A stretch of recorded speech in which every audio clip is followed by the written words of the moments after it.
Media বলছে ভবানীপুরে এবার mega fight. কিসের ফাইট বলুন তো? ফাইটটা আসল দুজন পুরনো বন্ধুর ইগোর ফাইট। তাতে আপনার বা আমার কি?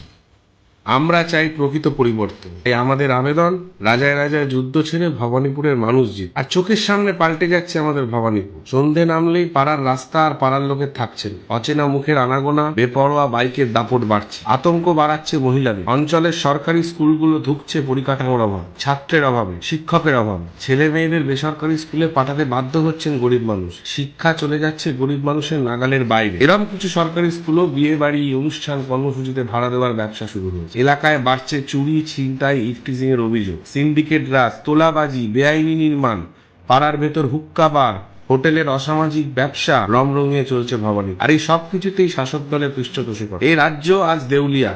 তৃণমূল জামানায় রাজ্যের ঋণ বেড়ে হলো 8 লক্ষ কোটি টাকা। মাথা পিছু 80,000 টাকার ঋণ। চাকরি নেই, শিল্প নেই, প্রতিদিন হাজার হাজার যুবক কাজের খোঁজে বাড়ি ছাড়ছেন। বাংলায় 7,000-এর ওপর সরকারি স্কুল বন্ধ। শুধু কলকাতাতেই 119টা স্কুল ছাত্র শূন্য। রাজ্য এখন দুষ্কৃতীদের স্বর্গরাজ্য। এই নির্বাচন তাই বাংলা বাঁচানোর নির্বাচন। আমরা বাংলাকে বাঁচাবো, ভবানীপুরকে বদলে দেবো। দুষ্কৃতী দমন হবে, মহিলাদের নিরাপত্তা নিশ্চিত করুন।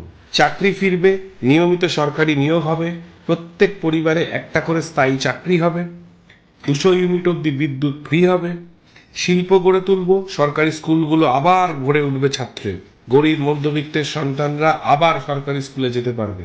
আপনারা আমাদের সাথে থাকুন, রাস্তার লড়াই আমরা বিধানসভায় নিয়ে যাব।